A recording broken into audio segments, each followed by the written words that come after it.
Le but d'une rencontre comme celle-ci, elle était pour la Fédération des maisons de jeunes de faire connaître son printemps de la culture et les différentes activités, actions, opérations, événements qui ont parsemé tout ce printemps pour faire entendre la voix des jeunes dans le débat démocratique et soutenir ce qu'a été son travail en amont, le manifeste, un manifeste qui donne les bases, jette les bases de ce que doit être la démocratie culturelle et donc finalement resituer sur l'importance de ne pas oublier les jeunes et les jeunesses dans les politiques culturelles et de voir comment on peut justement associer les deux.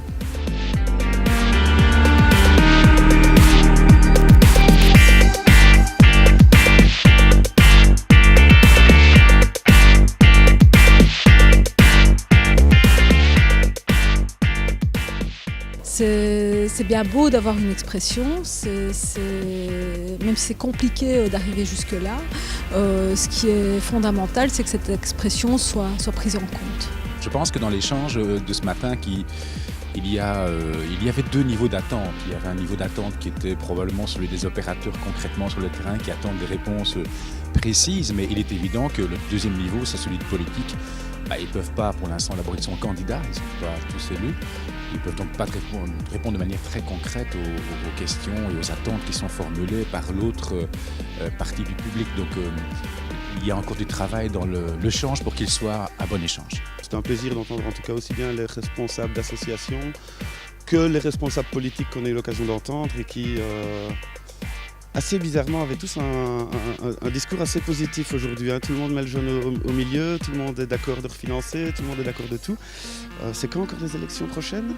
Mon avis est assez mitigé par rapport à cette matinée. Il y a des choses extrêmement intéressantes qui ont été dites, des réponses qu'on attendait un peu tous, mais aussi un sentiment que le débat a un peu tourné en rond. Je pense que la jeunesse doit être vue comme une priorité.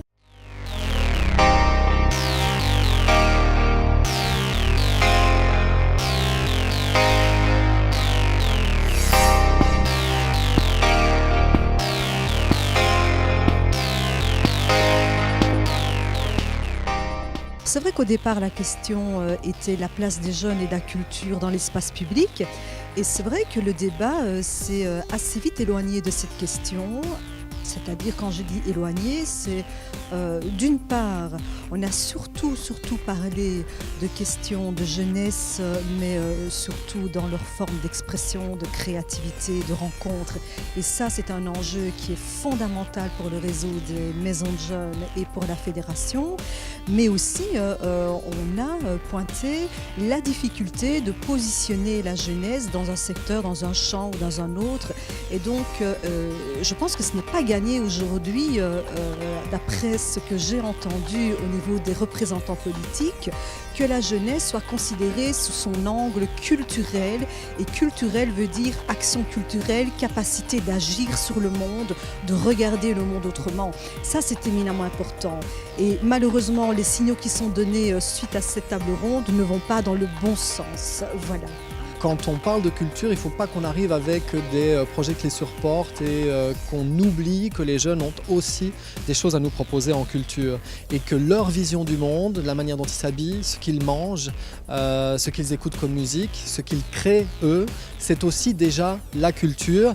On y est moins habitué qu'eux parce qu'on n'a pas grandi avec cette culture-là, mais elle n'est pas moins importante en termes politiques. Il faut qu'on reconnaisse à cette culture aussi une place dans le débat politique et qu'on ne la balaie pas d'un revers de main parce qu'on est adulte et qu'on croit qu'on sait mieux.